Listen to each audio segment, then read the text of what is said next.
Good morning student. संसाधन के बाद जो आज का हमारा विषय है, मिट्टी रूपी संसाधन एवं उसके प्रकार व मृदा का अपरदन, उसके बचाव। मिट्टी यानी मृदा सबसे महत्वपूर्ण नवीकरणीय संसाधन है। ये पौधों के विकास का एक माध्यम भी है। पृथ्वी के ऊपर महीम कणों के द्वारा मृदा का निर्माण होता है।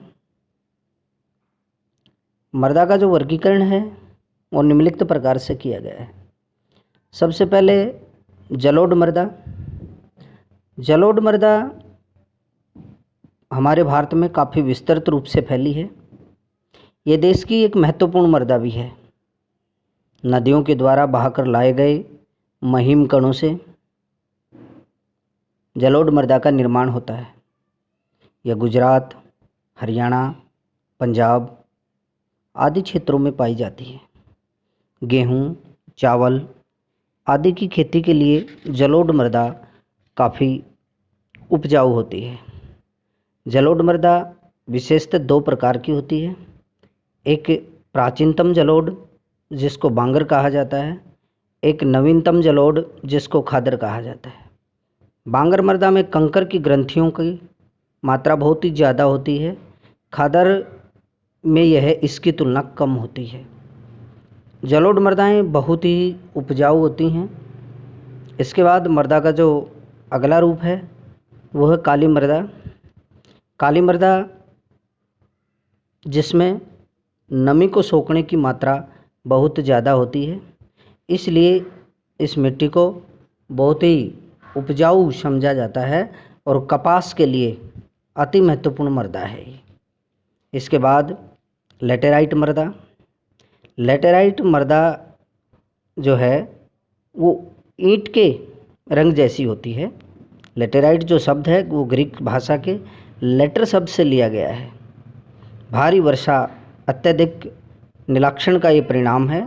लेटेराइट मृदा अधिकतर गहरी और अम्लीय भी होती है। इसमें सामान्यतः पौधों के पोषक तत्वों की कमी होती है। यह अधिकतर दक्षिण राज्य, महाराष्ट्र के पश्चिम घाट क्षेत्र, उड़ीसा, पश्चिम बंगाल आदि के कुछ भागों में पाई जाती है। इसके बाद लाल मृदा। लाल मृदा दक्कन पठार के पूर्वी और दक्षिणी हिस्सों में रवेदार आग्नेय चट्टानों पर कम वर्षा होने वाले भागों में विकसित हुई है। ये गंगा मैदान के दक्षिण छोर पर और पश्चिम घाट के पहाड़ी पद पर पाई जाती है। मरुस्थलीय मृदा। मरुस्थलीय मृदाओं का रंग लाल और भूरा होता है। ये मृदाएं आमतौर पर रेतीली होती हैं और लवणीय होती हैं। इसको बलुई मृदा के नाम से भी जाना जाता है। कुछ क्षेत्रों में नमक की अत्यधिक मात्रा, इसी के झीलों से जल वाष्पीकृत करके खाने का नमक भी इसमें बनाया जाता है। शुष्क जलवायु और उच्च तापमान के कारण जल वाष्पन दर अधिक होती है। इसके बाद वन मृदा या पहाड़ी मृदा। यह मृदा पहाड़ी क्षेत्रों में पाई जाती है। यहाँ पर्याप्त मात्रा में इस मृदा के अंदर वर्षावन उपलब्ध होते हैं। इस मृदा के ऊपर सीढ़ीनुमा खेती करके या ढलवां भूमि रूपी खेती करके इस मृदा को कृषि योग्य बनाया जा सकता है। ये हमारा जो क्वेश्चन था, मृदा किसे कहते हैं और मृदा के विभिन्न प्रकारों का विस्तार से वर्णन करें। इसके बाद मृदा अपरदन। पृथ्वी की जो ऊपरी सतह है उसका किसी भी कारण से, हवा के कारण, वायु के कारण टूट करके बह जाना मृदा अपरदन कहलाता है। मृदा अपरदन के कारण भूमि की जो पावर है, भूमि की जो उपजाऊपन की शक्ति होती है वो कम हो जाती है, जिसके कारण वो भूमि खेती योग्य नहीं रहती।